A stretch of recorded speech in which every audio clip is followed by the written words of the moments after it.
Yo, what's up, people, and welcome to another exciting episode of Net Yet Uhuru. I'm your host, Dimagato Kalamudao, and this is an ode to my hood. Today, we're talking about gender-based violence in relation to the political manifestos.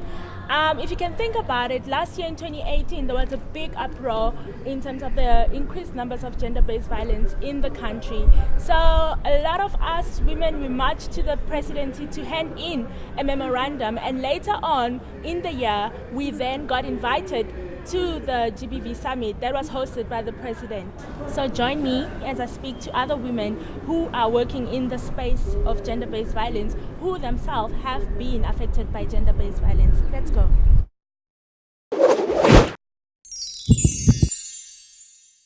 Fatima, can you just tell us a little bit about what you do? Just tell us the work that you do in the space, GBV. Okay, so lebitso la ka le felletseng ke Keitumetse Fatimata Moutloatse. I'm a full-time student at Wits University studying social work. I've majored in psychology as well as sociology. However, I'm a feminist, and that's what keeps me preoccupied most of the time. I'm currently placed at Helen Joseph Hospital in Auckland Park. It is, if you want to know about how society functions, go to a public hospital. Definitely. That is the true telling of how society functions, the social divisions, and how they manifest and play themselves out in something as fundamental as health. The moment we can't rectify a basic human right like health, we're not moving anywhere in terms of a feminist government. Kopa Ore would say a bit about what you do. Okay. Ke bereka ka gender-based violence, mara thata ke bereka ko grassroots. My concentration ke go lower level because ke na le bothata go bona gore di structures tse di godimo ha di shebelle batho ba go tlase. So I've taken it upon myself for ke go this informal settlement ke ba rute ka gender-based violence. You'll be surprised.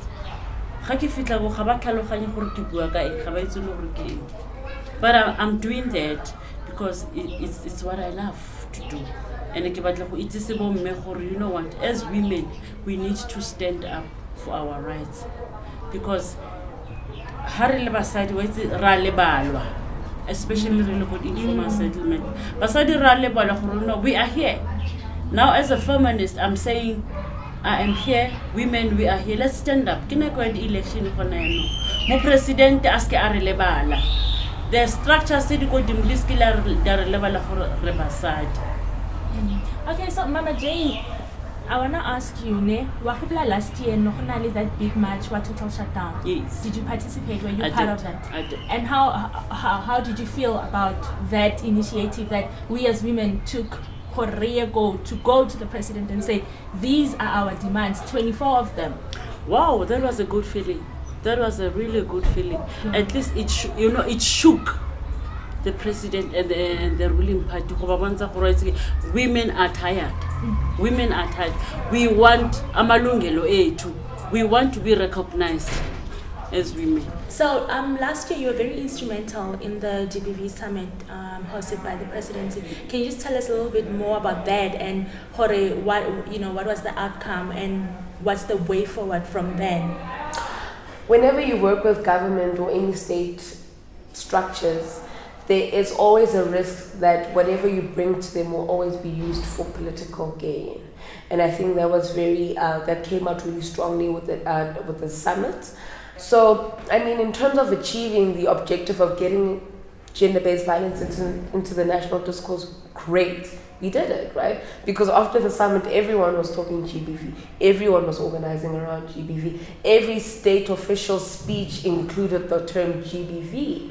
However, as a young person, you need to be able to interrogate that, right? And looking 25 years into democracy, we've seen how political parties, particularly the ruling party, has used very credible struggles to further advance its own political agendas, right? And GBV can't be separated from that process as well. Oh, okay, cool. So do you think that political parties, do you think that they take the issue at GBV seriously enough for them to actually act on it and to really implement structures that favor, victims or survivors of gender-based violence? I mean, As I said, the national summit was instrumental in bringing gender-based violence and the conversation and the implications of gender-based violence into the public discourse, right? There was an awakening moment, a period of enlightenment where political parties were able to see the seriousness and intensity of gender-based violence. However, it's unfortunate that 25 years into democracy, only in 2019, the ANC comes out and proposes a mass-based consultation in preparation for a sexual harassment policy. Why hasn't it existed all these years, right? So it is also very clear that the issue of gender-based violence has never been taken seriously, still is not taken seriously. And this is why it's important that we broaden our understanding of gender-based violence. So Mama Jane, so I want to ask you, now I lost my mother to GBV, right? And that for me, it's still like a process. And it's not just my mother. There's Bokarabo Mokwena. There's a lot of them. A lot of them. I'm sure, Luena, you've seen the cases. And the cases, when go into these spaces, you hear, into these houses, into this, you hear horrible stories, hating stories. Yeah, so I don't know the solution to this, where a woman ends up in a body bag and then we move on with our lives. It's just another body. We forget it's just another case. The DA is saying in their manifesto, they are actually going to set up a femicide watch. So a femicide watch, this is what it's going to do. It's actually going to record each and every incident and death of the victim. Remember, now it's election time. Anybody can say anything. Any political party can say anything. But where is the action? We need action. I mean, GBV is crime. Crime is crime. It doesn't matter how it is crime. And then the NPA has to work very hard. Yeah, true. SAPS has to work very hard. The investigating officers have to work very hard. Because really it's so hurting to see the perpetrator just walking free. When somebody's child has been in the black bin and nothing has been done, this guy gets bail. It cannot happen like that anymore. Enough is enough. Women are standing, women are working, women say no. No, it's a no. We want change. We want change. We want change. I want to hear from you, Fatima Uguti. What is your stance on come the 8th of May? So, I think we should vote. I think we should all vote. Do I think that there's any political party at this point in time that fully captures the woman's position? No. I must be honest with myself. There isn't any political party that fully captivates my stance and the things that I believe in.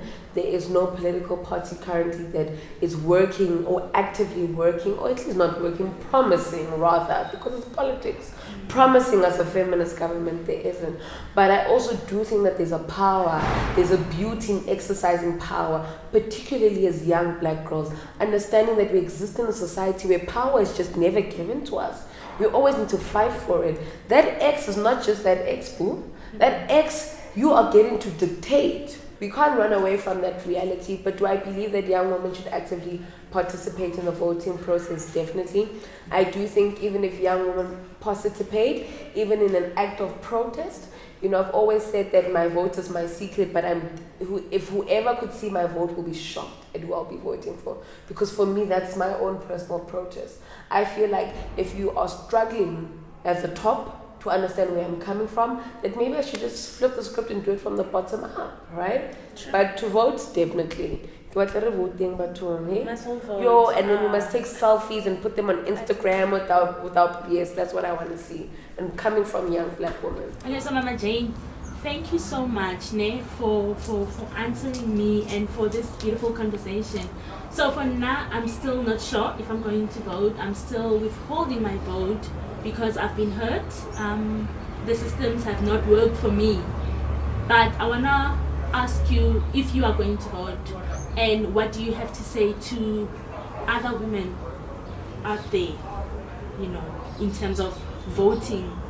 So Yes, definitely I am going to vote, and I want other women to vote, because Shaisfuba, we need a feminist government. feminist government.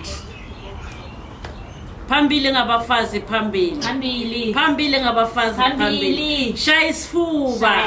We know Kore, as Basadi, we make more than 50% of, you know, the population in our country. So meaning that our vote is actually very important, and it's very critical for us as women and young women to vote.